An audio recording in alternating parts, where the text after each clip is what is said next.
Hello friends, नमस्कार। कैसे हैं आप सभी? उम्मीद करता हूँ बेहतर होंगे। चलिए और हम लोग देख रहे हैं हिस्ट्री सेगमेंट आपका तीसरा अध्याय यूनिट 3 सिंधु घाटी एवं वैदिक सभ्यता प्रारंभिक नगर, है ना? सिंधु घाटी। और जिससे कि प्रश्न तो बनते ही बनते हैं। और 2024 ये प्रश्न है आपके लिए ऋग्वेद के विषय में निम्नलिखित 3 कथन पर विचार कीजिए। तो पहला कथन क्या है? यह 3500 वर्ष पूर्व लिखा गया था। It was written 3500 years ago. इसकी रचना प्राकृत भाषा, अरे बाबा, प्राकृत भाषा में कहा जा रहा है। हाँ, और कह रहा है 1000 से अधिक प्रार्थनाएं हैं, 1028, है ना? 1028। चलिए, तो इसके आधार पर हमें देखना है केवल 3 सही है, 1 और 2 गलत है। केवल 1 गलत है, 1 सही है, 2 सही है, 1 और 3 गलत है। बताइएगा, क्या हमारा उत्तर हो जाएगा? 1 गलत, 2 और 3 सही। क्या? चलिए, आपके लिए प्यारा सा व्याख्या ये रहा। हम लोग देखते हैं ऋग्वेद। केवल 3 सही है, 1 और 2 क्या हो जाएंगे? गलत हो जाएंगे। यह 3500 वर्ष पूर्व लिखा गया था। बात है सही। ऋग्वेद को सबसे प्राचीन वेद माना जाता है। क्या? सबसे प्राचीन वेद। ऋग्वेद, अथर्ववेद, यजुर्वेद, सामवेद, है ना?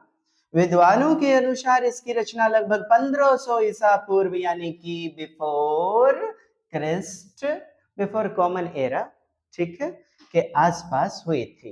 तो ईसा मसीह के जन्म से 1500 वर्ष पूर्व। वर्तमान समय से देखा जाए तो यह लगभग 3500 वर्ष पहले की बात है। नहीं समझे क्या? वर्तमान समय अभी देखिए, 2500 इधर, हम लोग 2500 इसमें है ना, एडी में, ठीक है, और 1500 पूर्व इधर हो गया, तो प्लस कीजिए तो कितना हो जाएगा? हो गया जी। तो यह उस काल की मौखिक परंपरा है में रचा गया था और बाद में लिपिबद्ध किया गया था। इसका काल वैदिक काल के प्रारंभिक चरण को दर्शाता है। मैक्स मूलर जैसे पश्चिमी विद्वान ने इसकी तिथि 1500 बीसीई यानी कि 1500 बीसी के आसपास मानी है। और यहाँ क्या कहा जा रहा है? यह 3500 वर्ष पूर्व लिखा गया था। बताइए, ये बात हमारा क्या हो जाएगा? सही हो जाएगा ना? चलिए और भी तथ्यों को जानने का प्रयास करते हैं। कथन 2 क्या है हमारा? गलत है। इसकी रचना प्राकृत भाषा में हुई थी क्या? नहीं ना।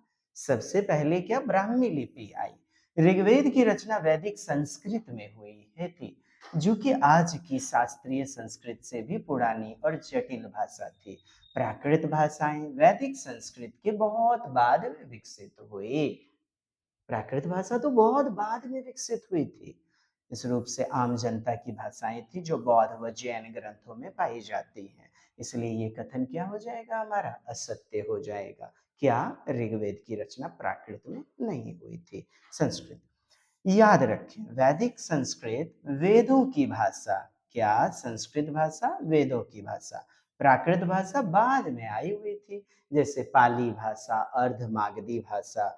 कथन 3, इसमें 1000 से अधिक प्रार्थनाएं हैं, ऐसा कहा जा रहा है ना? और ये बात आप देखिएगा सही है, क्योंकि 1028 सूक्तियां हैं इसमें। कितने? 1028, जिन्हें हम आम भाषा में क्या कहते हैं?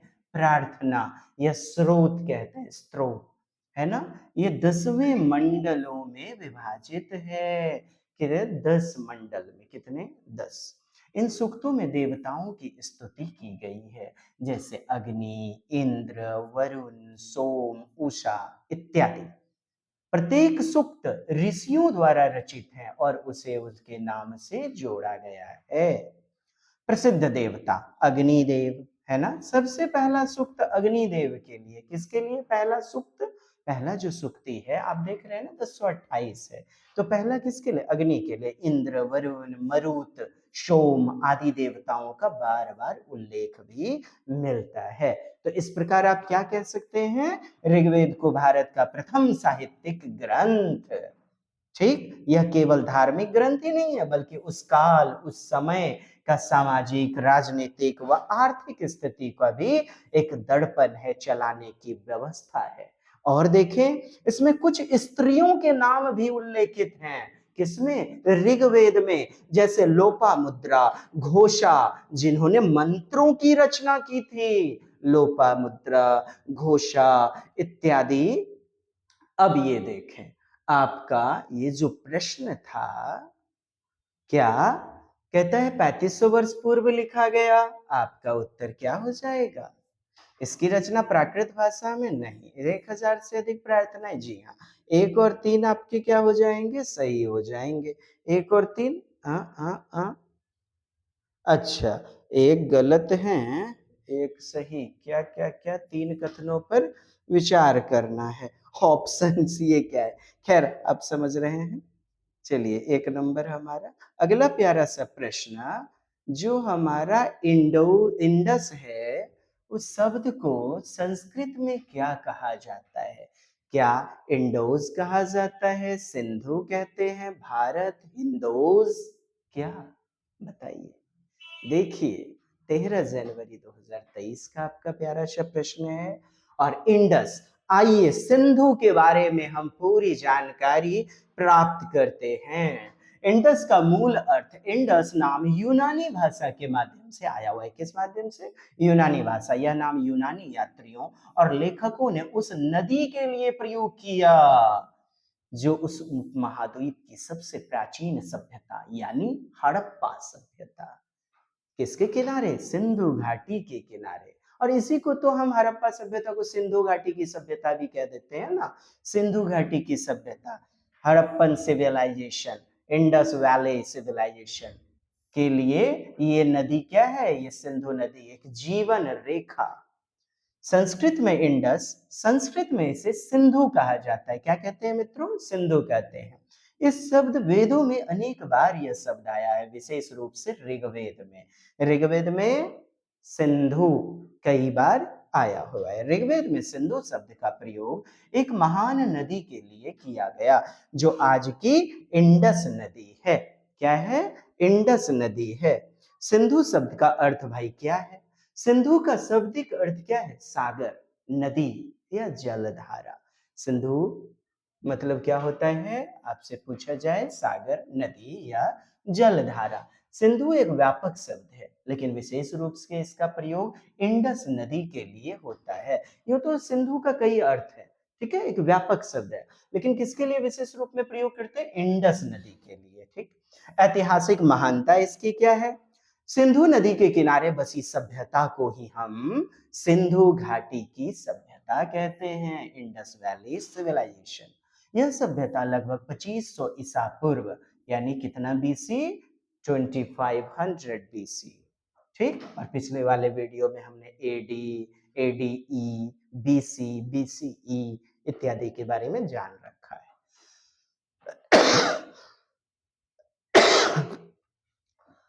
तो सिंधु नदी के किनारे बसी सभ्यता, जिसे हम क्या सिंधु घाटी की सभ्यता कहते हैं, 2500 ईसा पूर्व, यह प्राचीनतम नगर में से एक मानी जाती है। भारत का नाम अब देखिए इससे कैसे रिलेटेड है। भारत का अंग्रेजी नाम इंडिया भी इसी इंडस शब्द से निकला है। फारसी में सिंधु को हिंदू कहा जाता है। फारसी में क्या कहते हैं? सिंधु को हिंदू। और उसी से हिंदुस्तान और फिर इंडिया शब्द की उत्पत्ति हुई। क्या देखा हमने? भारत का अंग्रेजी नाम इंडिया भी इसी इंडस से निकला हुआ है। इंडस, इंडिया, सिंधु, और जिसका मतलब है फारसी में हिंदू। प्रमाणिक स्रोत क्या? एनसीईआरटी कक्षा 6 से, इतिहास हमारा अतीत। इंडस शब्द हम देख चुके हुए हैं ना, ठीक है। इंडोस। अब देखें रिकैप में, इंडस शब्द यूनानी स्रोतों से आया। उन्होंने सिंधु नदी को इंडोस कहा, जो बाद में इंडस बन गया। संस्कृत में इंडस को सिंधु कहा जाता है। यह शब्द ऋग्वेद में अनेक बार आया हुआ है। सिंधु शब्द का शाब्दिक अर्थ क्या होता है? ऋग्वेद जो लगभग 3500 वर्ष पुराना ग्रंथ है, उसमें सिंधु का उल्लेख एक विशाल और पूजनीय नदी के रूप में आया हुआ है। सिंधु नदी के किनारे बसी थी सिंधु घाटी की सभ्यता, जो कि विश्व की सबसे प्राचीन नगर सभ्यताओं में से एक माना जाता है। फारसी लोग सिंधु को उच्चारण में क्या हिंदू कहते थे। हाँ, सिंधु को फारसी लोग, हिंदू को उच्चारण में हिंदू। फिर उसी से हिंदुस्तान और इंडिया जैसा शब्द का उत्पत्ति हुआ। आज की इंडस नदी पाकिस्तान में बह रही है। जी हाँ, ज्यादातर सर्वाधिक भाग कहाँ, तो आप पाकिस्तान में। इसकी प्रमुख सहायक नदियों में यदि हम बात करें तो झेलम, चिनाब नदी, रावी नदी, व्यास नदी, सतलुज नदी, है ना। 5 याद रखें। तो याद रखने की ट्रिक के रूप में इंडस का संस्कृत रूप है सिंधु, और भारत का नाम इंडिया भी इसी पर बना हुआ है। और ये हमारा जो प्रश्न था आपका, इसका उत्तर ये प्रश्न, हाँ, चलिए क्या हो जाएगा, you know very well. Next 3rd number question, कथन असर्शन जो दिया गया है, तो कथन ए तथा बी को पढ़े और सही विकल्प चुने। ठीक, ब्राह्मणों को सामिस भोजन करने की अनुमति नहीं थी। क्या कहा जा रहा है, नॉन वेजिटेरियन, क्या सामिस। ठीक, एक होता है आमिस, हाँ मांसाहारी शाकाहारी नहीं। बृहद्धर्म पुराण जो बंगाल में रचित 13वीं शताब्दी का संस्कृत ग्रंथ है, ने स्थानीय ब्राह्मणों को कुछ खास किस्मों की मछली खाने की अनुमति दी थी। बताइए, आप कहेंगे जी। चलिए, ए सही परंतु भी गलत। सबसे पहले तो आप देख लीजिए, ब्राह्मणों को सामिस भोजन करने की अनुमति नहीं थी। बृहद्धर्म पुराण जो बंगाल में रचित 13वीं शताब्दी का संस्कृत ग्रंथ है, क्या है, 13वीं शताब्दी में रचित संस्कृत ग्रंथ, कहां, बंगाल में, बृहद्धर्म पुराण की रचना। जी, आप दोनों सही देखिएगा। ने स्थानीय ब्राह्मणों को कुछ खास किस्म की मछली खाने की अनुमति, परमिशन दी हुई थी। दोनों कथन क्या है, सही है। अब देखिए, आंशिक रूप से आप सही कहते हैं इसे, ऐतिहासिक रूप से संदर्भ पर ही निर्भर करेगा। जैसे देखिएगा, एकदम व्याख्या आपके लिए, वैदिक काल में ब्राह्मण यज्ञों में पशु बलि भी करते थे। वैदिक काल में ब्राह्मण लोग क्या करते थे, यज्ञ में पशुओं की बलि भी दिया जाता था, और कुछ अवसरों पर मांसाहार स्वीकार्य था। लेकिन उत्तर वैदिक काल, क्या वैदिक काल इधर आप देख पा रहे हैं, और उत्तर वैदिक काल और विशेषकर धर्म शास्त्रों जैसे मनु स्मृति के काल में ब्राह्मणों के लिए मांसाहार को त्याज्य बताया गया। मनु स्मृति आदि में क्या ब्राह्मणों को मांसाहार त्यागने युक्त बताया गया है। विशेष रूप से आदर्श ब्राह्मणों के लिए शाकाहारी आहार को श्रेष्ठ बताया गया। इसीलिए यह कथन पूरी तरह से आप नहीं गलत कह सकते हैं, है ना, और पूरी तरह सही भी नहीं कह सकते, आंशिक रूप में। परंतु यह सार्वकालिक सत्य नहीं है। मतलब जैसे जैसे समय बीता ना, समय बदलता गया, तो फिर अलग अलग रूप में यह व्याप्त होता चला गया। यह समय और स्थान और ग्रंथों पर निर्भर करता है। तो ए नंबर आपका विकल्प हो गया सामिस। बृहद्धर्म पुराण जो बंगाल में रचित 13वीं शताब्दी संस्कृत ग्रंथ है, ये भी क्या है आपका, सही है। 13वीं शताब्दी में धार्मिक नियमों में भी स्थान विशेष के अनुसार क्या थी, छूट थी, लचीलापन था, फ्लेक्सिबिलिटी थी। इस आधार पर आप क्या कहते हैं कि कथन ए जो है ऐतिहासिक रूप से आप आंशिक सत्य मानते हैं, और वैदिक काल में मांसाहार की अनुमति थी, बाद में शाकाहार को प्राथमिकता मिली हुई थी, बाद में। जी, कथन भी पूर्णतः सत्य है। ठीक, बृहद्धर्म 13वीं शताब्दी बंगाल में। चलिए, बिल्कुल फैक्ट के साथ। अगला आपका है, निम्नलिखित में कौन सा वास्तुकला से संबंधित कथन सत्य नहीं है? ठीक, मेहराब के मध्य में डाट अधिरचना के भार को मेहराब की आधारशिला पर डाल देती है। मेहराब के मध्य में डाट की अधिरचना नहीं, चबूतरा जैसा एकदम खो टाइप का बनाया जाता है मेहराब। निर्माण कार्य में अलग अलग डिजाइन के निर्माण कार्य में चूना पत्थर सीमेंट का प्रयोग बढ़ गया। पितरा द्वारा दो ऊर्ध्वाधर स्तंभों के आर पार अनुप्रस्थ सहतीर रखने की एक तकनीक थी। दरवाजों और खिड़कियों के ऊपर की अधिरचना का भार कभी कभी मेहराब पर डाल दिया जाता था। तो ये वास्तुकला से संबंधित आपका क्या कह रहा है, कौन सा सही नहीं है? मेहराब के मध्य में डाट अधिरचना के भार को मेहराब की अधिरचना पर डाल देती थी। ये क्या हो जाएगा हमारा, गलत, ऐसा नहीं होता है। और यही हमारा उत्तर होगा 1 नंबर। चलिए अब देखें तथ्यात्मक रूप में, डाट लिंटन नहीं, डाट और मेहराब यानी आर्क दोनों अलग अलग वास्तुशिल्प तकनीकें हैं। डाट नहीं, आप लोग लिंटर बोलते, लिंटर तक दे दिए, छज्जी नुमा एकदम बना देते हैं, बीम, लिंटेल। तो डाट तकनीक में दो स्तंभ के ऊपर एक क्षैतिज पट्टियां रखी जाती है। कैसा, क्षैतिज रूप में, हॉरिजॉन्टल, जो भार को सीधे नीचे स्थानांतरित करती है। जबकि मेहराब में भार वक्राकार रूप से किनारों की ओर वितरित होता है। क्या, वक्राकार रूप में किनारों की ओर। जैसे ये दरवाजा है और ये दरवाजे के ऊपर डिजाइन नुमा जो है बना दिया जाता था, नहीं, मेहराब में भार वक्राकार रूप में किनारों की ओर वितरित होता था, यानी किनारों की ओर दिया जाता था, इसलिए डाट मेहराब का हिस्सा नहीं होती है। तो ये आपका विकल्प क्या हो जाएगा, गलत हो जाएगा। अब देखिए बी नंबर क्या कह रहा था, निर्माण कार्य में चूना पत्थर सीमेंट का प्रयोग होता था, बढ़ गया था अत्यधिक।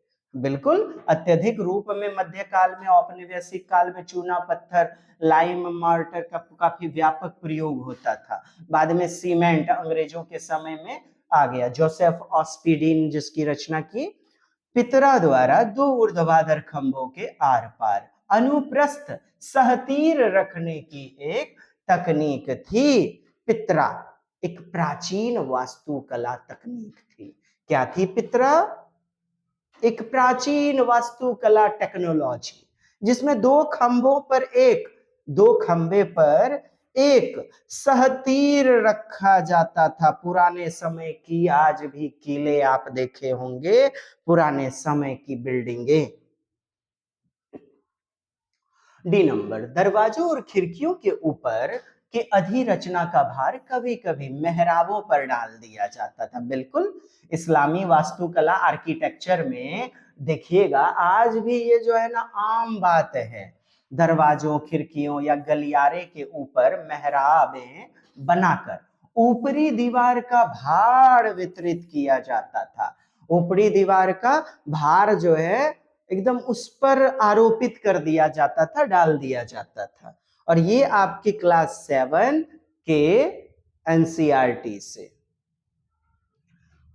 अगला प्रश्न है, हड़प्पा सभ्यता के नगरों के संदर्भ में निम्नलिखित में कौन से कथन क्या है, सत्य हैं? और 2021 का प्रश्न, लोथल में, ये देखिए लोथल खुदाई स्थल, अग्नि कुंड मिले हैं जहां यज्ञ किए जाते होंगे। कालीबंगा में जुते हुए खेतों के प्रमाण मिले हैं, एविडेंस, साक्ष्य। अब बताइए, देखें दोनों कथन आपके क्या हैं, सत्य है। लोथल में अग्नि कुंड मिले हुए हैं जहां यज्ञ किए जाते होंगे, ऐसा प्रमाण मिला है। लोथल, लोथल कहां भाई, गुजरात में। कहां, गुजरात में स्थित एक प्रमुख हड़प्पा कालीन बंदरगाह नगर था। वहां खुदाई में ईंट से बने अग्नि कुंड पाए गए हैं। किससे, ईंट से बने अग्निकुंड। इस अग्निकुंड के पास राख और हड्डियों के अवशेष भी मिले हैं। विद्वान लोग ऐसा मानते हैं कि धार्मिक अनुष्ठान या बलि इत्यादि के लिए प्रयोग किया जाता रहा होगा। अब देखें, यज्ञ शब्द वैदिक परंपरा से जुड़ा हुआ है, परंतु अग्निकुंड की उपस्थिति, अग्निकुंड जो पाया गया ना, तो एक धार्मिक गतिविधि का संकेत देती है। कुछ ना कुछ धार्मिक कर्मकांड होता होगा। दूसरा जो आपका कालीबंगा है, कालीबंगा में जुता हुआ जो खेत है, इसका साक्ष्य मिला हुआ है कालीबंगा में। तो कालीबंगा जो कि कहाँ है, पहले तो आप ये देख लें, राजस्थान में। कहाँ भाई? राजस्थान में। ये भी हड़प्पा स्थल है, हड़प्पा। ठीक, यह खुदाई के दौरान पहली बार जुते हुए खेत का क्या एविडेंस मिला हुआ है, साक्ष्य। इन खेतों में दोहरी हल की रेखाएं, क्या हल का जो है ना डबल फार जो है ना, स्पष्ट रूप से देखा जाता है, जो समय की कृषि तकनीक को बताती है कि कृषि यहाँ पर हुआ करती होगी। कालीबंगा नहीं, कालीबंगा खुदाई के दौरान जुता हुआ खेत का निशान। यह खोज भी दर्शाती है कि उस समय कृषि संगठित रूप में होती होगी। तो इस प्रकार क्या, लोथल में अग्निकुंड बिल्कुल सही, और कालीबंगा में जुते हुए खेत, ये दोनों ही हमारे पूर्णतया सत्य हैं। ऋग्वैदिक काल के विषय में निम्नलिखित कथन सत्य भाई कौन सा है? कोई अस्थाई सेना नहीं है, कोई प्रार्थनाओं की रचना महिलाओं ने की थी। कई, अच्छा कुछ प्रार्थनाओं की नहीं, लोपामुद्रा घोषा किया गया था ना। दास और दस्यु भी यज्ञ करते थे। राजाओं के पास राजधानी, नगर, महल नहीं थे। देखें ऋग्वैदिक काल, और हमने अभी देखा ही था। देखिए, कोई अस्थाई सेना नहीं होती थी, बिल्कुल सत्य बात है। ऋग्वैदिक समाज जनजातीय, कैसा? आदिवासी जैसा, ट्राइबल। हाँ, एक जगह से दूसरे जगह। राज्य संगठन शुरुआती अवस्था में था। युद्ध की स्थिति में राजा अपने जन, विष, पुरोहितों की सहायता से, जन, विष, पुरोहित इत्यादि की मदद से अस्थाई सैनिक बनाते थे। अस्थाई, एकदम अस्थाई रूप में, परमानेंट कोई सेना नहीं था, आर्मी नहीं था। राजा का कार्य अधिकतर रक्षा व यज्ञ पालन से जुड़ा हुआ था। इस समय तक न तो पेशेवर सैनिक, कुशल, माहिर, लड़ने वाले, योद्धा वाले सैनिक, न ही वेतन भोगी फौज, और न ही वेतन का प्रचलन, हाँ, वेतन पे दिया जाए। अब देखिए विशेष ध्यान, राजन शब्द राजा के लिए प्रयोग होता था, लेकिन वह एक पूर्ण अधिनायक नहीं होता था कि पूरी तरह से उसी की सत्ता होगी, ऐसा नहीं। अब दूसरा ऑप्शन में था, कुछ प्रार्थनाओं की रचना महिलाओं ने की थी। बिल्कुल महिलाओं ने की थी। 1028 सूक्तियां जो थी, जैसे लोपामुद्रा, घोषा, अपाला, विश्वारा, वे प्रमुख स्त्रियां जो थीं, उनके द्वारा भी तो रचनाएं की गई थी। 1028 सूक्तियों में लोपामुद्रा, घोषा, अपाला, विश्ववारा, इन स्त्रियों को ऋषिकाएं कहा गया। क्या कहा गया मित्रों? ऋषिकाएं। और उनके नाम पर सूक्त संग्रहित हैं। इन्हें क्या कहा गया? ऋषिकाएं। इससे यह स्पष्ट हो गया कि उस समय स्त्रियों की शिक्षा, ज्ञान, धार्मिक कार्य में सेम पार्टनरशिपिंग थी, सामान्य भागीदारी थी, कोई भेदभाव नहीं था। अच्छा, दास और दस्यु भी यज्ञ करते थे, ऐसा कहा गया सी नंबर में। तो दास क्या है भाई? सेवक, कबीलाई बंदी या पराजित लोग।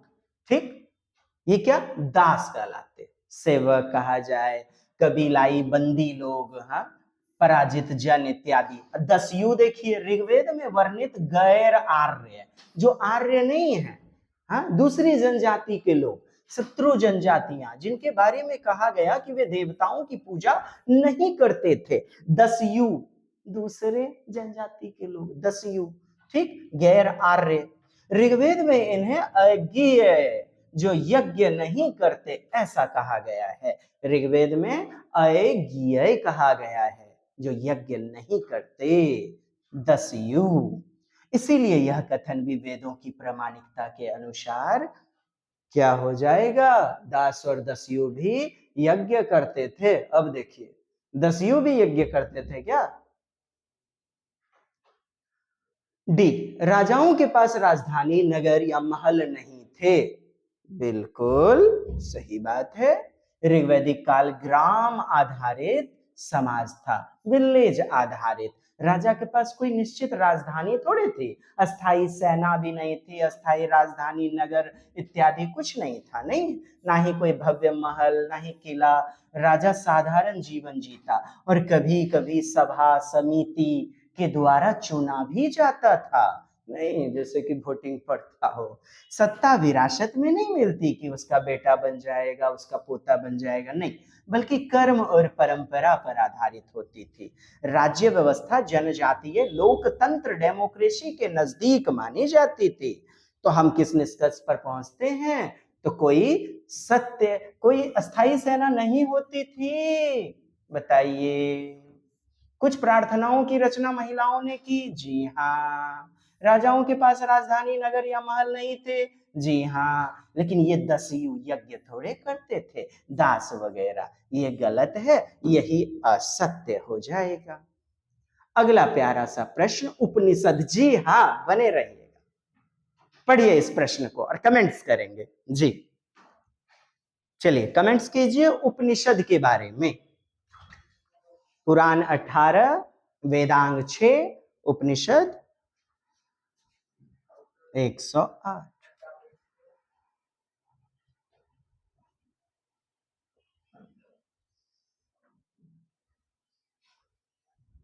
बताएंगे उत्तर।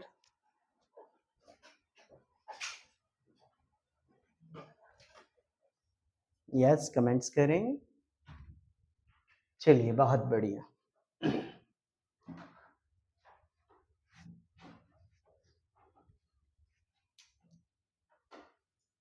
एकदम थ्योरी हम लोग कवर करते चले जाएंगे। देखा क्या गया, थ्योरी आपकी जो है ना मिसिंग हो जाती है, ध्यान से स्मरण से क्वेश्चन के समय उतरता चला जाता है। इससे आपको बनाने में मदद मिलेगी। और आप अब जो थ्योरी पढ़ेंगे, थ्योरी वाइज एकदम चैप्टर भी चलेगा आपका, और फिर उसे आप जो है बेहतर एडॉप्ट कर पाएंगे, धारण कर पाएंगे। उपनिषद, ठीक। उपनिषद वेदों का अंतिम भाग, बच खुच गया, बाद में जोड़ दिया गया, नहीं। उपनिषद वेदों के अंतिम भाग हैं। इन्हें वेदांत, क्या वेदांत कहा जाता है, क्योंकि वेदांत वेद के अंत में, क्योंकि ये न केवल कालानुक्रम में अंत में आते हैं, बल्कि इनका विषय गहन दार्शनिक ज्ञान होता है। एकदम फिलोसॉफिकल नॉलेज, दार्शनिक ज्ञान पर आधारित। वेदों का अंतिम भाग, ठीक। उपनिषद वेदों के ज्ञान कांड के अंतर्गत आते हैं, ज्ञान कांड के अंतर्गत आते हैं, दार्शनिक ज्ञान नहीं, जो यज्ञ कर्म आदि से आगे बढ़ करके आत्मिक ज्ञान, स्पिरिचुअल नॉलेज पर केंद्रित है। किस पर? स्पिरिचुअल नॉलेज पर। संख्या, कुल उपनिषदों की संख्या लगभग कितनी? 108 मानी जाती है। कितनी है? 108 है। 13 जिसमें कि मुख्य उपनिषद माने गए हैं, जो कि आपके प्रश्नों में पूछे जाते हैं, जैसे ईश, केन, कठ, प्रश्न, मुंडक। देख रहे हैं, ईश, केन, कठ, प्रश्न, मुंडक, मांडुक्य, छांदोग्य, मांडुक्य, छांदोग्य, वृद्धारण्यक इत्यादि। मांडुक्य, छांदोग्य, वृद्धारण्यक इत्यादि प्रमुख रूप से माने गए उन 108 में से। उपनिषद विषय वस्तु, अब देखिए विषय वस्तु विषयों पर आधारित है। कौन विषय? आत्मा, सोल, ब्रह्म, सुप्रीम रियलिटी, ब्रह्म, ब्रह्म, मोक्ष, ज्ञान, अद्वैत, अद्वैत माने नॉन ड्युअलिटी, शैली। अब देखिए उपनिषद की शैली कैसी? बोलने पर निर्भर है, डायलॉग, विशेषकर लिखित नहीं, ये संवादात्मक है। गुरु और शिष्य के बीच प्रश्नोत्तर के रूप में, गुरु और शिष्य के बीच क्या है ना, आपसी जो है क्वेश्चनेयर के रूप में है, आंसर वगैरह नहीं। जैसे याज्ञवल्क्य और मैत्रेयी, नचिकेता और यमराज का आपस में संवाद, याज्ञवल्क्य और मैत्रेयी का आपस में संवाद, वार्तालाप। तो बोलने पर संवादात्मक रूप में, लिखित नहीं, गुरु शिष्य के। अच्छा, कर्मकांड की आलोचना। इन ग्रंथों में यज्ञ, बलि और बाह्य कर्मकांड को गौण बता करके आत्मा के साक्षात्कार को ही सत्य ज्ञान बताया गया। आपने देखा ना, विशेषकर किस पर है ये उपनिषद ना, आत्मज्ञान पर, आत्मा पर, ब्रह्म, मोक्ष, ज्ञान, अद्वैत पर विशेष रूप से है। तो कर्मकांड की आलोचना, यज्ञ, बलि, बाह्य कर्मकांड को गौण बताया गया है। अपना खुद का आइडेंटिटी, आत्म साक्षात्कार, realisation of the self soul, यही जो है ना सत्य ज्ञान है। ये बाहरी ज्ञान जो है ना, बाहरी कर्म वगैरह कर्मकांड, इसे आडंबर बताया गया है। महावाक्य, उपनिषद के प्रमुख वाक्य, अहं ब्रह्मास्मि, मतलब मैं हूं ब्रह्म हूं, मैं ही ब्रह्म हूं। तत्वमसि, तत्वमसि, देखें तू वही है, तत्वमसि। प्रज्ञानम ब्रह्म, चेतना ही ब्रह्म है। और इनसे आपके प्रश्न भी आ जाते हैं जी, पूछ लिया जाता है। तत्वमसि, तू वही है, प्रज्ञानम ब्रह्म, चेतना ही ब्रह्म है। अयम आत्मा ब्रह्म, यह आत्मा ही क्या है, ब्रह्म है, भगवान है। अयम आत्मा ब्रह्म। तो क्या निष्कर्ष निकला साहब, क्या ग्रंथ का प्रकार, एक शॉर्ट में वैदिक दर्शन, श्रेणी वेदांत, अंतिम वैदिक ग्रंथ, अंत में जोड़ा गया है ना। मुख्य विषय आत्मा, ब्रह्म, मोक्ष पर आधारित है उपनिषद। रचना शैली प्रश्नोत्तर, कैसा, संवादात्मक, प्रश्नोत्तर गुरु शिष्य के बीच में, और संवादात्मक, लिखित नहीं। कर्मकांड, आलोचना की गई है, बाहरी जो भी ज्ञान है, अपने आप को पहचानना, इस पर जोर दिया गया है। उद्देश्य, आत्मा और ब्रह्म के एकत्व को समझाना, इसमें समझाया गया है, आत्मा और परमात्मा के मिलन को। आधुनिक भारत की ज्यादातर लिपियां किससे उत्पन्न हुई, ये देखिए, ब्राह्मी लिपि। क्या देवनागरी लिपि मारिएगा, एकदम नहीं। ज्ञानवर्धक विवरण देखिएगा भाई, ब्राह्मी लिपि, ब्राह्मी को भारत की सबसे प्राचीन ज्ञात लिपि के रूप में, स्क्रिप्ट के रूप में, सबसे पुराना, सबसे पहला। ब्राह्मी से उत्पन्न लिपियां देवनागरी, बंगाली, गुजराती, गुरुमुखी लिपि, कन्नड़ लिपि इत्यादि सब इसी से निकले। और देखिएगा, देवनागरी मराठी वगैरह भाषा, संस्कृत, हिंदी, कोंकणी भाषा इत्यादि इसी देवनागरी में, बंगाली, असमिया, मैथिली आदि भाषाओं के लिए प्रयोग किए जाते हैं। गुजरात में अब देखते हैं गुजराती भाषा, गुरुमुखी लिपि पंजाबी इत्यादि के लिए, कन्नड़, तेलुगु, मलयालम, ओडिया लैंग्वेज, ओडिया भाषा, कन्नड़ भाषा, ओडिया भाषा, तेलुगु भाषा, मलयालम भाषा, कन्नड़ लिपि में तमिल, सभी द्रविड़ीय भाषा, दक्षिण भारतीय लिपियों की भी ब्राह्मी से ही क्या हुई है, उत्पत्ति हुई है। ये जो देख रहे हैं आप, सबकी उत्पत्ति, इन सभी लिपियों का मूल स्रोत क्या है भाई, ब्राह्मी है। हालांकि समय के साथ क्षेत्रीय विशेषताओं के अनुसार रूपांतर हुआ। इतिहास में ब्राह्मी लिपि का महत्व, अशोक के अभिलेख देखिए, 3rd सेंचुरी BCE, ब्राह्मी लिपि में ही लिखे गए थे। अशोक के अभिलेख, ये बाएं से दाएं लिखी जाती है, क्या, बाएं से दाएं तरफ। यह लिपि ध्वन्यात्मक थी, यानी अक्षर उच्चारण के अनुसार लिखे जाते थे। कैसे, उच्चारण के अनुसार, ध्वन्यात्मक, फोनेटिक, वर्बल। अन्य विकल्प क्यों गलत हुए भाई, बंगाली लिपि स्वयं ब्राह्मी से विकसित हुई है, यह मूल तो होगी नहीं, ये तो खुद बेटा है, किसी से निकला हुआ है, इसलिए गलत है। तमिल ब्राह्मी से विकसित हुई एक विशिष्ट द्रविड़ लिपि है, यह मूल नहीं होगी, है ना। फिर डी नंबर देखिए, देवनागरी की भी उत्पत्ति किससे हुई, ब्राह्मी से हुई है, ये भी मूल नहीं होगी, रूट।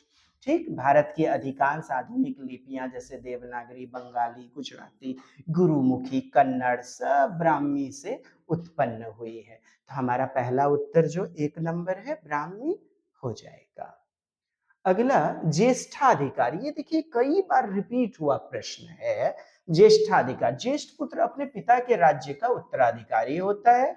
राज्य का विभाजन समस्त पुत्रों में कर दिया, सभी पुत्रों में थोड़े किया जाता है, नहीं, ज्येष्ठ पुत्र जो बड़ा वाला पुत्र होता है, नहीं, ज्येष्ठाधिकार ज्येष्ठाधिकार, दो शब्द इसमें है, ज्येष्ठ और अधिकार। ज्येष्ठ मतलब क्या, सबसे बड़ा पुत्र, और उत्तराधिकार उत्तराधिकारी अधिकार। तो ज्येष्ठाधिकार का क्या मतलब हो गया, राज्य संपत्ति या सत्ता का उत्तराधिकारी केवल सबसे बड़ा पुत्र होगा। कौन होगा, सबसे बड़ा पुत्र। यह परंपरा मुगल, राजपूत और अन्य राजवंशों में विशेषकर देखने को मिली। बाबर ने भी अपने पुत्र हुमायूं को उत्तराधिकारी बनाया। यह ज्येष्ठाधिकार का ही क्या था, उदाहरण। ज्येष्ठ मतलब बड़ा पुत्र होता है ना, बड़ा वाला। परंतु अकबर के बाद अक्सर भाई भाइयों में क्या होता, युद्ध होता गया, क्योंकि सभी पुत्र सत्ता के लिए दावेदार बन गए। आप देख लीजिए दारा सिकोह वगैरह को देख लीजिए, दारा सिकोह, औरंगजेब, नहीं। अब देखिएगा इसमें विभाजन सिद्धांत उत्तराधिकार का, कि जब राज्य का बंटवारा सभी पुत्रों में समान रूप से कर दिया जाता है तो उसे विभाजन सिद्धांत कहते हैं। Partition system of succession, partition. ये आपका अगला प्रश्न, हड़प्पा वासी किस प्रकार के धातु ज्ञान से परिचित थे, बताइएगा, पढ़िएगा सबसे पहले तो। और किसी भी जानकारी के लिए आप हमारे कोर्स से जुड़ जाइए, DTA भागलपुर, और इस नंबर पर संपर्क कर सकते हैं जी। शेयर करें ज्यादा से ज्यादा। चलिए, इस प्रश्न का उत्तर आप कमेंट्स करेंगे। Yes dear. केवल लोहा, तांबा, कांसा, सोना, चांदी, लोहा और कांसा, केवल तांबा और लोहा, नहीं नहीं नहीं। चलिए, हड़प्पा सभ्यता, दयाराम सहनी 1921, 1922। अब देखें, तांबा, कांसा, सोना, चांदी, ठीक। हड़प्पा सभ्यता कांस्य युगीन, कैसा, कांसा नहीं, कांस्य युगीन था। कैसा युग, कांसा का। हड़प्पा सभ्यता लोहे से क्या थे, अपरिचित थे। इन्होंने तांबे, टीन को मिला करके कांसा, तो कांसा किसका मिश्रण है भाई, कॉपर प्लस टीन, SN का, नहीं, कॉपर, तांबा का और टीन का मिश्रण है। सोना, चांदी का उपयोग गहने और मूर्तियों के निर्माण में किया जाता था। तो तांबा औजार और बर्तन इत्यादि बनाने में, कांसा प्रसिद्ध नर्तकी की मूर्ति इत्यादि बनाने में, सोना चांदी गहने और बर्तन इत्यादि बनाने में। तो हमारा एक नंबर जो विकल्प था मित्रों, वो हो जाएगा गलत, कि केवल लोहा का प्रयोग होता था, क्योंकि हड़प्पा काल में तो ये था ही नहीं। C नंबर भी गलत है, लोहा और कांसा। फिर लोहा आ गया ना, केवल तांबा और लोहा, इसमें भी क्या लोहा आ गया ना, ठीक है। हड़प्पा वासी कांस्य युग में रहते थे और वे तांबा, कांसा, सोना, चांदी का उपयोग करते थे, लोहा का उपयोग नहीं, लोहा नहीं। अगला प्रश्न देखें, भारतीय उपमहाद्वीप के प्राचीनतम नगरों पर परियोजना कार्य, प्रोजेक्ट वर्क की योजना बनाते समय आप छात्रों को किस क्षेत्र की जानकारी प्राप्त करने के लिए कहेंगे, बताइए, किस क्षेत्र की नर्मदा सिंधु घाटी सभ्यता, क्या, चलिए, सिंधु घाटी सभ्यता परियोजना नहीं, प्राचीन नगरीय सभ्यता मानी जाती है ये, जिसका कि विकास लगभग क्या 2500 ईसा पूर्व, 2500 ईसा पूर्व में हुआ। और यह सभ्यता हड़प्पा, मोहनजोदारो सभ्यता, राखालदास बनर्जी, लोथल, धौलावीरा, कालीबंगा, बीबीलाल आदि जैसे नगरों के लिए प्रसिद्ध था। यह एक योजनाबद्ध नगरीकरण कैसा था, एक प्लान्ड अर्बनाइजेशन था, है नहीं, का उदाहरण है, जिसमें कि पक्की ईंट का मकान पाया गया, नालियों की व्यवस्था, ग्रेनरी यानी कि अनाज वगैरह का भंडारण, सुरक्षित स्टोरेज रखना, स्नानागार इत्यादि के साक्ष्य मिले हुए हैं। अन्य विकल्प देखिए गलत हैं, क्या, गंगा घाटी बोला जा रहा है, गंगा घाटी। यह क्षेत्र बाद की सभ्यताओं जैसे महाजनपद और मौर्य साम्राज्य से संबंधित है। गंगा घाटी, यह क्षेत्र ऋग वैदिक काल के बाद में नगरों का केंद्र था, न कि प्रारंभिक नगरीकरण। प्रारंभिक में तो नहीं, कैसा प्रश्न घुमाया, प्रारंभिक नगरीकरण पूछा गया है क्वेश्चन में, और सिंधु घाटी की सभ्यता हम चले जाएंगे, ये गंगा घाटी ऐसे तो बाद में विकसित।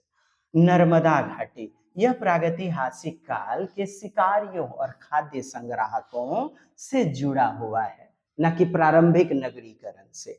फिर ब्रह्मपुत्र घाटी आ जाइए, तो उत्तर पूर्व भारत में बाद की संस्कृति एवं सभ्यताओं का हिस्सा, यह भारत की प्राचीनतम नगरीय संस्कृति से जुड़ा नहीं है। आपसे प्राचीनतम पूछा जा रहा है, तो यहाँ पर केवल क्या हो जाएगा, सिंधु घाटी की सभ्यता, इंडस वैली सिविलाइजेशन इसके अंतर्गत ही आएगा, जो कि योजनाबद्ध नगरीय सभ्यता को दर्शाता है। अगला प्रश्न देखें, भारत के निम्नलिखित राज्यों में किस राज्य में हड़प्पा के नगर सबसे अधिक संख्या में मिले हैं? हड़प्पा के नगर सबसे अधिक, बताइएगा, क्या आप हरियाणा, गुजरात या जम्मू कश्मीर कहेंगे? बताइए। अच्छा, पंजाब चले जाइएगा? एकदम नहीं, हरियाणा सबसे अधिक। कालीबंगा आप जानते हैं, कालीबंगा राजस्थान के हनुमानगढ़ जिले में स्थित है। कहाँ है भाई, कहाँ है बताइए? हनुमानगढ़ जिला, कहाँ? राजस्थान के कालीबंगा। ठीक, यह हड़प्पा सभ्यता का एक प्रमुख नगर था, कालीबंगा, राजस्थान। जूते हुए खेत का यहाँ एविडेंस मिला। कैसे मिला? खुदाई के दौरान एक ऐसे क्षेत्र की खोज हुई जिसमें खेत में हल के खांचे, डबल टाइप का नहीं, साफ दिखाई दिए गए। वैज्ञानिक ने इन निशानों का अध्ययन किया और पाया कि वे प्राचीनतम कृषि गतिविधि के क्या हैं, साक्ष्य हैं, प्रमाण हैं। दोहरी जुताई बोले थे ना, एकदम खेत में खांचे दोनों दिशाओं, उत्तर दक्षिण और पूर्व पश्चिम में पाए गए। हाँ, उत्तर दक्षिण और पूर्व पश्चिम दोनों दिशाओं में खांचे। इससे यह संकेत मिला कि किसान एक ही भूमि पर दो अलग अलग फसल बोते थे, जिसे हम आज मिश्रित खेती कहते हैं, मिक्स्ड क्रॉपिंग कहते हैं, मिश्र फसल प्रणाली। कालीबंगा के अन्य प्रमुख पुरातात्विक साक्ष्य, अग्निकुंड भी मिला हुआ है भाई। अग्निकुंड, यहाँ अग्निकुंड की श्रृंखलाएं मिली हैं, जिससे यह अनुमान लगाया जाता है कि धार्मिक यज्ञ, अनुष्ठान इत्यादि कई गतिविधियां हुई हैं, होती थी। गृह निर्माण, घरों को कच्ची और पक्की ईंटों से बनाने का भी एविडेंस मिला है। जल निकासी, एकदम ड्रेनेज सिस्टम काफी बेहतरीन, सुनियोजित तरीके से जल निकासी, नहीं प्रत्येक घर से निकलेगा तो कैसे एकदम जो है ना वह एक जगह जो है ना गंदे जल की जगह एकत्रित होगा, जो यह सिखाती है कि लोग सफाई और नगर योजना को क्या देते थे, इंपॉर्टेंस देते थे। अच्छा, मृद भांड देखिए, एकदम चित्र बना हुआ जो बर्तन है ना, उसको क्या कहते हैं, मृद भांड कहते हैं। मृद यानी मिट्टी का भांड, बर्तन, मृद भांड, पॉटरी, चित्रित मिट्टी के बर्तन और दैनिक जीवन से जुड़ी वस्तु भी यहाँ से प्राप्त हुई है। कालीबंगा, राजस्थान, नहीं हनुमानगढ़ी जिला। मानवीय दृष्टिकोण से देखें, सोचिए उस समय ना तो ट्रैक्टर था ना मशीन था, फिर लोग हल से खेत जोतते थे, मिट्टी की उपजाऊता को समझते थे और प्राकृतिक जलवायु के अनुसार फसल डालते थे उस समय। बताइए, बच्चे जब यह जानेंगे कि 4000 साल पहले भी, लगभग 3500 साल पहले भी क्या है, लोग खेती करते थे और इतनी बुद्धिमत्ता के साथ, योजना के साथ खेती करते थे, तो उनके अंदर कहीं ना कहीं हमारे पूर्वज के प्रति क्या होगा, आत्मसम्मान पैदा होगा, गर्व पैदा होगा, सम्मान बढ़ेगा। आज की तकनीक भी अतीत की ही आधारशिला है ना, और इतिहास से बच्चों में जुड़ाव पैदा होगा। कालीबंगा का 3D मॉडल या चार्ट बनवाया जा सकता है इसके लिए। नहीं, निष्कर्ष पे आप पहुंचते हैं कि कालीबंगा से प्राप्त हुआ जुता हुआ खेत हड़प्पा सभ्यता की कृषि तकनीक और वैज्ञानिक सोच स्पष्ट रूप से प्रमाणित करते हैं उस समय की तकनीक को, हमें जो कि सिखाता है कि सभ्यता केवल भवन से नहीं बल्कि ज्ञान, अनुभव और श्रम से बनती है। और यहाँ ये जो प्रश्न था हमारा, भारत के निम्नलिखित राज्य में किस राज्य में हड़प्पा के नगर सर्वाधिक सबसे अधिक? तो क्या जी। चलिए अगले प्रश्न की ओर बढ़ते हैं। निम्नलिखित में कौन सा हड़प्पा का स्थल नहीं है? कौन सा नहीं है? राखीगढ़ी, सोतकाको, गवेरी वाला, सिराद। क्या बताइएगा कौन सा हड़प्पन सिविलाइजेशन से जुड़ा हुआ नहीं है? हड़प्पा संस्कृति, बिल्कुल चिराद। हड़प्पा सभ्यता जिसे सिंधु घाटी की सभ्यता भी कहा जाता है, ठीक है, सिंधु घाटी की सभ्यता नोट करते जाइएगा। मुख्यतः पश्चिमोत्तर भारत और पाकिस्तान में फैली हुई थी। इस सभ्यता के स्थल अधिकतर कहाँ? सिंधु, रावी नदी, सतलज, घग्गर नदी के पास मिले हुए हैं। इसके अवशेष, खुदाई स्थल इत्यादि। अब राखीगढ़ी देखिए, हरियाणा के हिसार जिले में स्थित। राखीगढ़ी कहाँ भाई? हरियाणा के हिसार जिले में। यह भारत का सबसे बड़ा वाला हड़प्पा स्थल है। हरियाणा, अभी एकदम इसी पर आधारित प्रश्न था ना, इसीलिए 2014 का यह प्रश्न लिए हुए हैं। राखीगढ़ी हरियाणा के हिसार जिले में। यह भारत का सबसे बड़ा हड़प्पा स्थल है। यहाँ से शहर का नियोजन, प्लानिंग वगैरह, नाली, ड्रेनेज सिस्टम, पक्की ईंट और समाधियों के प्रमाण मिले हुए हैं। लोगों को जो दफन किया जाता था, यह शुद्ध हड़प्पाई स्थल है राखीगढ़ी। सोतकाकोह पाकिस्तान के बलूचिस्तान प्रांत में स्थित है। कहां भाई? बलूचिस्तान में, पाकिस्तान के। यह एक हड़प्पा कालीन बंदरगाह था। कैसा? हड़प्पा कालीन। यह स्थान समुद्री व्यापार में उपयोग किया जाता था, विशेष रूप से मेसोपोटामिया की सभ्यता में। मेसोपोटामिया की सभ्यता से संपर्क के लिए। अब देखिए गवेरी वाला, यह पाकिस्तान के चेलिस्तान रेगिस्तान में स्थित है। पाकिस्तान में क्या भाई? चोलिस्तान रेगिस्तान, और इसमें स्थित है गवेरी वाला। बहुत कम खोजा गया स्थल, लेकिन आकार में बहुत बड़ा है। यह भी हड़प्पा सभ्यता का क्या है? एक हिस्सा है। और डी नंबर जो चिराद कहा गया, वो तो बिहार के सारण जिले में है। नहीं, गंगा नदी के किनारे, बिहार के सारण जिले में गंगा नदी के किनारे चिराद। यह स्थल हड़प्पा सभ्यता से संबंधित तो नहीं होगा, ये तो नियोलिथिक पीरियड, बोले तो नवपाषाण काल का स्थल है, जहां लोग खेती करते थे, मवेशी पालन करते थे। यहाँ से मिट्टी के बर्तन, हड्डियों के औजार, पशु पालन, कृषि के प्रमाण इत्यादि मिले हुए हैं, जो कि भारत की संस्कृति को दर्शाता है। जबकि हड़प्पा सभ्यता मुख्यतः उत्तर पश्चिम भारत व पाकिस्तान तक सीमित थी। ठीक।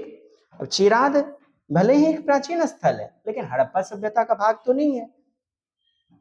तो तीनों जो है हमारा, राखीगढ़ी, सोतकाकोह, गवेरी वाला, ये सब क्या है? हड़प्पा कालीन सभ्यता के स्थल है।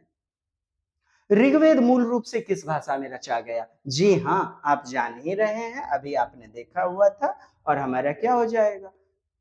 संस्कृत भाषा। क्या होगा? संस्कृत भाषा। ऋग्वेद भारतीय सभ्यता के सबसे प्राचीन ग्रंथ है ना? ऋग्वेद, यजुर्वेद, सामवेद, अथर्ववेद। इसकी रचना लगभग 1500 ईसा पूर्व मानी जाती है। ऋग्वेद किस भाषा में रचा गया है? तो वैदिक संस्कृत भाषा में, जिसकी मुखी यानी कि संवादात्मक परंपरा है, विशेषकर संवादात्मक, लिखित नहीं। ऋग्वेद की भाषा जानते चलिए देखिएगा।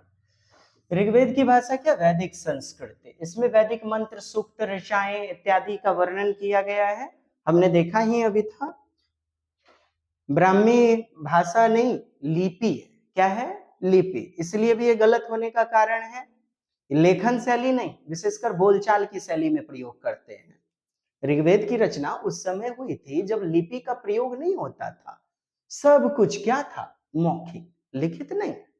पाली भाषा, यह भाषा मुख्यतः क्या? बौद्ध ग्रंथ में प्रयोग होती है। यह भी संस्कृत के बाद में विकसित हुई थी, आप जानते ही हैं। जैन धर्म, बौद्ध धर्म। ऋग्वेद को संस्कृत के रूप में मौखिक रूप से रचा गया था। अन्य विकल्प या तो लिपियां हैं या बाद में विकसित हुई भाषाएं। ठीक, इसीलिए गलत है और 1 नंबर उत्तर है। पुरु, यदु और भरत का वेदों में उल्लेख किस रूप में हुआ है? जन, राष्ट्र, राजन, दस्यु। दस्यु आपने देखा था ना अभी। चलिए, पुरु, यदु, भरत। भरत, जी हाँ, जिसके नाम पे भारत नाम पड़ा। पुरु, यदु, भरत, क्या ये वैदिक काल की क्या थी? जनजातियां, ट्राइब्स। और इन्हें क्या जन के रूप में बार बार श्रद्धा और वीरता के साथ वर्णित किया गया है। किस रूप में? जन। जन, पुरु, यदु, भरत, जन। भारत का नाम भी भरत जन से ही जुड़ा हुआ है। वैदिक काल में जन ही समाज की सबसे बड़ी इकाई मानी जाती थी। जन क्या? सबसे बड़ी इकाई। लोग परिवार में, परिवार, कुल, ग्राम, वेश, जन इत्यादि में संगठित रहते थे। देखिएगा, परिवार, कुल, ग्राम, वेश और इससे बन गया जन। नहीं, परिवार से बना कुल, फिर इससे ग्राम, ग्राम से विश्व, फिर जन का कलेक्शन हुआ, ऑर्गेनाइजेशन हुआ। जन का अर्थ होता है भाई एक ऐसा सामूहिक समुदाय जो रक्त संबंध यानी ब्लड रिलेशन, भाषा, संस्कृति और क्षेत्र के आधार पर एकजुट होता था। भाषा, संस्कृति, ब्लड रिलेशन इत्यादि के आधार पर एक समूह। पुरु, यदु, भारत कौन थे भाई? ये सभी प्रमुख जन थे। आपने देखा ना, परिवार, कुल, ग्राम और ग्राम से वेश, कई सारे वेश बन मिल करके क्या जन की उत्पत्ति हुई। और ये प्रमुख जन थे वैदिक काल में जो कि निवास करते थे। इनका उल्लेख ऋग्वेद में बार बार आता है। पुरु, ऋग्वेद में बार बार इनका उल्लेख आता है। भरतों और पुरुओं का आपस में रिश्ता था। माना जाता है कि बाद में कुरु वंश भी इन्हीं से निकला। यदु, यह जन या कबीला, वही कृष्ण जी के यदुवंशी, यह जन या कबीला था जिससे बाद में यादव वंश का विकास हुआ। भगवान कृष्ण का भी इसी से उत्पत्ति माना जाता है। भरत, आइए, यह सबसे प्रसिद्ध जन था। भारत देश का नाम भी भरत जन से ही जुड़ा हुआ है। भारतवर्ष नहीं, ऋग्वेद में भरत जन की वीरता और यज्ञ का वर्णन मिलता है। राष्ट्र, ये गलत है। वैदिक काल में राष्ट्र जैसी कोई अस्थायी राजनीतिक इकाई नहीं थी। राष्ट्र वगैरह ये सब शब्द भी नहीं था जी। नहीं, राष्ट्र की संकल्पना तो बाद में आई हुई थी। अब देखें, राजन। राजन ये नाम राजा के नहीं है, बल्कि क्या जनजाति के हैं। राजन क्या मतलब होता है ना राजा, लेकिन नहीं, जनजाति के भी है। ठीक। दस्यु, दस्यु शब्द वेदों में शत्रु या विधर्मी जो यज्ञ नहीं करते, ठीक है, उन्हें कहा जाता है। लेकिन पुरु, यदु, भरत दस्यु नहीं थे। दस्यु भी नहीं होगा जो यज्ञ नहीं करते। अच्छा, दस्यु दिया गया, हाँ, जो दासी गुलाम जो थे। चलिए, अगला प्रश्न है हमारा, ऋग्वैदिक काल में प्रमुख रूप से पूजे जाने वाले 3 देवता। बस बता दीजिए 3 देवता। इंद्र, वरुण, रुद्र। अग्नि नहीं, अग्नि, इंद्र तथा सोम। अग्नि, इंद्र तथा सोम। ऋग्वेद काल यह भारत का प्राचीन वैदिक युगीन काल है। ठीक है, लगभग 1500 से 1000 ईसा पूर्व। और अभी आप देखिएगा तो 2500 नहीं एडी में। इस समय का मुख्य ग्रंथ क्या था? ऋग्वेद। समाज में गौ, कृषि, पशुपालन आधारित, ये जो वैदिक समाज जो थे ना, गौ की पूजा की जाती थी, गौ पाले जाते थे, यहाँ पर जो है कृषि की जाती थी, उस समय पशुपालन इत्यादि आधारित था। लोग प्राकृतिक शक्तियों को ही क्या मानते थे? देवता मानते थे। इंद्र युद्ध और वर्षा के देवता के रूप में। उन्हें पुरंदर यानी किला तोड़ने वाला कहा गया है। पुरंदर का मतलब देखिए, एक प्रश्न में आपके कई सारे आने वाले संभावित प्रश्न कवर करते चलेंगे। जी हाँ, ऋग्वेद में सबसे अधिक ऋचाएं इन्हीं को समर्पित है। किसको? इंद्र को। वे आर्यों के वीरता और शक्ति के प्रतीक थे। अब देखें, अग्नि। अग्नि यानी कि आग के देवता, यज्ञ के माध्यम से देवताओं तक पहुंचने का माध्यम।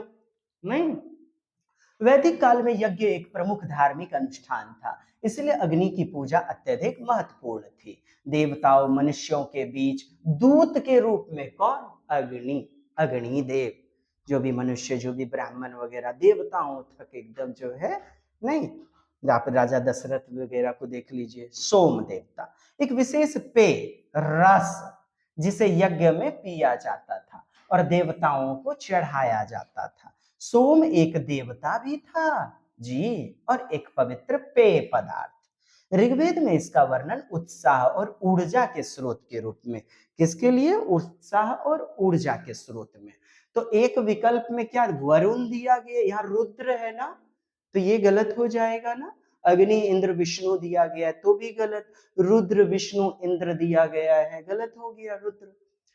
तो ऋग्वेद में सबसे ज्यादा महत्व इंद्र, अग्नि और सोम को दिया जाता था, इसलिए उत्तर हमारा क्या? D number. Next question, Mehrgarh के संबंध में कथन पर विचार करना है। मेहरगढ़, और ये आपका 15 दिसंबर 2024 का प्रश्न जी, बताइएगा।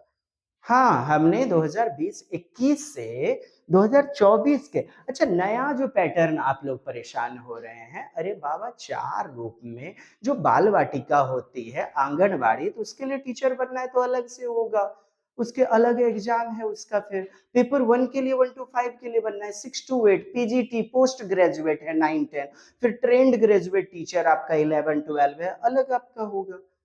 मतलब इसमें उधेड़ वो नमकीन कर्तव्य विमूढ़ता कैसे मित्रों? इसमें परेशान होने वाली क्या बात है? जैसे आपका एस्टेट होता था तो इधर पीजीटी टीजीटी वगैरह आ गया। अच्छा, सिलेबस चेंज, बाबा जो होगा पूरे भारत के लिए होगा ना। क्या सिलेबस चेंज होगा? रटंत विद्या? कदापि नहीं। तार्किकता के आधार पर ही आएंगे प्रश्न आपके, और जो चेंज होगा देख लिया जाएगा। वही प्याजे वाइगोत्स्की कोहल वर्ग तो आना ही है साहब। हिंदी में वही आपके भाषा से संबंधित 4 कौशल, उपकौशल इत्यादि तो आने ही हैं, चाहे अभिव्यक्तियात्मक हम बात करें या फिर आपके ग्रहणात्मक बात करें, एकदम वही सब तो आएंगे। हाँ, थोड़ा सा पूछने का तरीका बदल सकता है, लेकिन तार्किक ही होगा डियर फ्रेंड्स। आप अपनी ऊर्जा शक्तियों को क्यों व्यर्थ जाया कर रहे हैं? ऑफिशियल वेबसाइट पर नोटिस तो आने दीजिए। सो कूल रहिए, ठीक है, अपनी तैयारी को एकदम बनाए रखें। चलिए, मेहरगढ़, मेहरगढ़ कह रहे वह स्थान था जहां लोगों ने पहली बार चावल एवं मक्का उगाना सीखा। क्या बात सही है? कमेंट्स करेंगे। मेहरगढ़ में हिरणों, भेड़ों एवं बकरियों की हड्डियां भी पाई गई। मेहरगढ़ में घर चौकोर तथा आयताकार थे। क्या? चौकोर टाइप के। आप तो कहेंगे बिल्कुल सही है, और इस आधार पर हमें चुनना है। आइए तथ्य को कवर करते चलेंगे। पाकिस्तान के बलूचिस्तान क्षेत्र में, क्या बताइएगा? मेहरगढ़। सुलेमान और किरथर पहाड़ियों के पास, ठीक, ये मेहरगढ़ कहाँ भाई? पाकिस्तान के बलूचिस्तान क्षेत्र में। सुलेमान पहाड़ियां, किरथर पहाड़ियां इनके पास है। कृषि की शुरुआत, सबसे पहले यहां गेहूं और जौ उगाए गए ऐसा साक्ष्य मिला। तो हो गया ना गलत? चावल, मक्का ये तो नहीं, गेहूं जौ याद रखिएगा मेहरगढ़। अब पशुपालन और शिकार, यहाँ हिरन, भेड़, बकरी इनकी हड्डियां मिली। ये क्या दिखाती है? ये साक्ष्य है, एविडेंस है, प्रमाण है शिकार व पालतू पशुओं के उपयोग करने के। घरों की बनावट, चौकोर आकार की मिट्टी व कच्ची ईंट से बना हुआ। घरों में अनाज रखने का अलग अलग कोठी भी था, कमरा था अनाज रखने का, स्टोरेज करने का, ठीक है। पुरातात्विक महत्व, देखिए ये जो मेहरगढ़ है भारतीय उपमहाद्वीप में सबसे पुराने कृषि स्थल में से एक माना जाता है। सभ्यता के विकास का प्रारंभिक संकेत माना जाता है। गलत। यहाँ चावल और मक्का उगाए गए हैं। हाँ, बात तो हो गई ना गलत। गेहूं और जौ। अब देखें, चावल कहाँ? चीन, ये पूर्वी भारत, मक्का अमेरिका से, ठीक है। तो आप देख ले, ये बी नंबर और ये सी नंबर हमारे क्या हो जाएंगे? उत्तर हो जाए। अब याद रखने के लिए टी देखिएगा, मेहरगढ़ गेहूं जौ चौकोर घर, हिरन भेड़ बकरी, न मक्का न चावल। क्या ये तीन आपके विकल्प हो गए? ठीक, न मक्का न चावल, गेहूं जौ। गेहूं एवं जौ जैसे फसल उगाने के सर्वप्रथम साक्ष्य लीजिए कहाँ, अभी तुरंत आपने देखा ना, सुलेमान किरथर पहाड़ियों के बगल में पाए जाते हैं। नहीं जी, बलूचिस्तान पाकिस्तान के बगल में गेहूं जौ की खेती। एकदम आपने देखा ना, डीटीए भागलपुर आपके लिए एकदम बेहतरीन ढंग से मेहनत कर रहा है, एक प्रश्न पर आधारित, बैक टू बैक दूसरा प्रश्न। और आपको कहीं ज्यादा भटकना नहीं है। 14 दिसंबर 2025 एकदम इसी पर आधारित। और अभी आपने मित्रों देखा ना, एकदम पाकिस्तान के बलूचिस्तान क्षेत्र में, कहा, सुलेमान किरथर पहाड़ियों के पास। और ये आपसे क्या पूछा गया था? मेहरगढ़। ठीक, और मेहरगढ़ के बगल में ही सुलेमान किरथर पहाड़ियां, और यहीं पर गेहूं जौ। और ये प्रश्न आपका 15 दिसंबर और ये प्रश्न आपका 14 दिसंबर 2024। ये देखिए, और सुलेमान किरथर पहाड़ियां आप फटाक से मार दीजिएगा साक्ष्य में। इसीलिए तो इट्स वेरी इंपॉर्टेंट, समझिए हमारी रणनीति को जी। चले, सुलेमान और किरथर पर्वत की तलछटी में एकदम उसकी खोह में, गोरथारी में जी स्थित मेहरगढ़ से मिला है। यह क्षेत्र वर्तमान में पाकिस्तान के बलूचिस्तान में स्थित है। मेहरगढ़ की विशेषता 7000 ईसा पूर्व लगभग सभ्यता, पूर्व हड़प्पा सभ्यता है। ये कृषि कार्य, जौ गेहूं खेती करते थे लोग, जानवर भी पालते थे। खोज, यह स्थान पुरातत्वविदों द्वारा 1970 के दशक में खोजा गया था। 1970 के दशक में। अब गारो हिल्स पूर्वोत्तर भारत में, कहा? गारो हिल्स पूर्वोत्तर भारत में, असम मेघालय नहीं, जहां पर झूम खेती काट एवं दग्ध स्लैश एंड बर्न खेती जी, काटते नहीं है जंगल, खरपतवार इत्यादि को जला दिया जाता है, केवल उसकी राख को फैला दिया जाता है। सबसे पुरानी कर्तन दहन खेती नहीं, कृषि के साक्ष्य यहाँ से नहीं मिला हुआ है। जैसा कि आपको एक नंबर ऑप्शन में था गारो हिल्स, ये कहाँ? आपका पूर्वोत्तर भारत में। अब दूसरा दिया मालाबार हिल्स, ये कहाँ? केरल के पश्चिमी तट पर है। तो यहाँ भी गेहूं जौ की प्रारंभिक खेती तो नहीं है। अब देखिए नीलगिरी हिल्स, ठीक, दक्षिण भारत में है ये भी, लेकिन यह क्षेत्र भी मेहरगढ़ से पुराना नहीं है, दक्षिण भारत का ये नीलगिरी। तो क्या हो गया हमारा उत्तर? सी नंबर। ठीक, गेहूं और जौ की सबसे पुरानी खेती का प्रमाण मेहरगढ़, सुलेमान और किरथर पर्वत से। 14 दिसंबर 2024 को ही पूछा गया प्यारा सा प्रश्न आपका है मित्रों। कथन को पढ़िए और सही विकल्प चुनना है। सामाजिक विज्ञान का कला के साथ परस्पर दृढ़ क्या होता है? Relation, assertion. फिर तर्क कहता है कि चित्रकलाएं, मूर्ति कलाएं, प्रागैतिहासिक शिल्पाकृतियां इत्यादि सामाजिक विज्ञान की कहता है कई शाखाओं के साक्ष्य प्रमाण को क्या करता है? डिनोट करता है, निरूपित करता है। और आप बिल्कुल सही कहिएगा दोनों विकल्प को जी, मतलब कई सारे कलात्मक, कला से जुड़ा हुआ है। सामाजिक विज्ञान का कला से गहरा क्या है? रिलेशन है। यह कथन बिल्कुल सही है, क्योंकि सामाजिक विज्ञान न केवल राजनीति, पॉलिटिकल, इकोनॉमिकल, सोशल पहलू को कवर करता है, बल्कि और भी कल्चरल, विरासत, रचनात्मकता, कला, आर्टिस्टिक स्किल, सौंदर्यात्मक कौशल इत्यादि को भी अपने आप में संबंधित करता है, समेटता है। फिर रीजन जो आपका दिया गया था, चित्रकलाएं, पेंटिंग्स, मूर्तियां, स्कल्पचर्स, जो भी आपकी प्री हिस्टोरिक, प्रागैतिहासिक वस्तुएं आदि सामाजिक विज्ञान की कई ब्रांचेज, जैसे इतिहास, मानव शास्त्र, पुरातत्व, संस्कृति अध्ययन इत्यादि के प्रमाण हैं, और ये जुड़े हुए हैं आपस में। तो आप कहेंगे दोनों ही क्या है? सही हैं और सटीकता के साथ व्याख्या करते हैं। और देखें, भीमबेटका की गुफा चित्रकला, ठीक, इससे क्या पता चलता है उस समय लोग कैसे रहते थे? भीमबेटका गुफा चित्रकारी पेंटिंग्स, क्या पहनते थे, क्या खाते थे, क्या शिकार करते थे, ये सब जानकारी उस चित्रकला पेंटिंग से मिलती है, भीमबेटका नहीं। अब देखिए, मौर्य और चोल काल की मूर्ति कला, इससे राजनीतिक सत्ता कैसे चलाया जाता था, सत्ता शासन कैसे होते थे, धार्मिक विश्वास और सामाजिक संरचना की जानकारी देती है। बिल्कुल याद रखिएगा मित्रों। ये देखिए अजंता की गुफाएं, धार्मिकता, जीवन शैली, संगीत, वस्त्र, सामाजिक स्तर, सब कुछ कला के माध्यम से इसमें वर्णित, और चित्रकला के माध्यम से सब कुछ एकदम जानकारी हमें प्राप्त होती थी। और ये देखिए आपका प्रश्न फिर से हमारा, क्या निम्नलिखित में कौन सा महाजन पदों की नियमित रूप से कर वसूलने के संदर्भ में सही नहीं है? कर वसूलने के संबंध में बताइएगा, उत्तर कमेंट्स करें आप। यस, महाजन पद, 16 महाजन पद। यस फ्रेंड्स,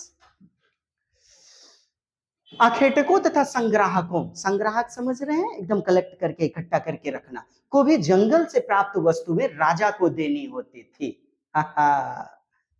कहता है, चलिए ये व्याख्या पढ़िएगा।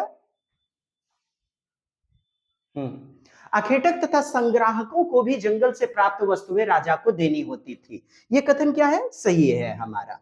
आखेटक जो भी शिकार करने वाले हंटर्स थे और जो भी संग्राहक गैदरर्स, उस समय के समाज में आखेटक शिकारीज और संग्राहक भी थे, जो उन्हें वन उपज मिलती थी जैसे मधु, लकड़ी, जड़ी बूटी, उसका एक भाग राजा को टैक्स के रूप में देना होता था। क्या? एक भाग राजा को दे दीजिए भाई। यह प्राकृतिक संपदा, संसाधन, रिसोर्सेज पर राजा का अधिकार दर्शाता है। अब बी ऑप्शन देखें, व्यापार में खरीदी व बेची जाने वाली वस्तुओं पर टैक्स लगाया जाता था। व्यापार में यह भी क्या है? सही। व्यापारिक मार्गों और बाजारों में व्यापार करने वालों को शुल्क देना होता था, ड्यूटीज, टोल टैक्स जैसे, है ना, अभी भी देना होता था। यह कर चौकी या सिंह द्वार पर वसूला जाता था, चेक पोस्ट पर गेट बनाया जाता था। यह राज्य की राजस्व प्राप्ति का मुख्य केंद्र था, स्रोत था, राजा की राजस्व आय में इकट्ठा होता था। अब क्या कहता है? ज्यादातर फसलों पर कर उपज का आधा हिस्सा निर्धारित होता था। नहीं, ये गलत है।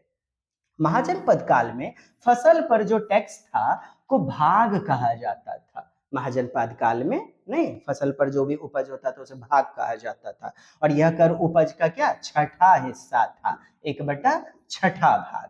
ठीक, आधा नहीं था, इसलिए भी गलत। षष्ठ भाग का स्पष्ट उल्लेख मिलता है, जिसका अर्थ होता है छठा भाग। अच्छा, आधा कर बहुत अधिक हुआ, तब तो किसान जो है ना एकदम मर ही जाएगा। नहीं, छठा भाग, इससे स्पष्ट होता है कि ये ऐतिहासिक रूप से क्या हो जाएगा? गलत हो जाएगा। अच्छा, डी नंबर कहता है कि चरवाहे, जो भी हर्डर्स थे, कुछ जानवरों या उनके उत्पाद, जानवर से बने हुए उत्पाद के रूप में कर देना पड़ता था, टैक्स देना पड़ता। बिल्कुल सही है बाबा। गाय, बकरी, भैंस इत्यादि, भेड़ इत्यादि, गाय, बकरी, भैंस इत्यादि, उनसे टैक्स के रूप में दूध, दही, घी, ऊन या स्वयं पशु भी लिए जाते थे। मतलब टैक्स के रूप में पशु ही दे दो, एकदम पशु, बछड़ा वगैरह, पशु कर के रूप में जिसे जाना जाता था। और आप देख रहे हैं DTA भागलपुर, और मोबाइल नंबर यहाँ है मित्रों। आप करें हमारा हौसला अफजाई, और आगे आने वाला आपका बेहतरीन दमदार महाजन पद।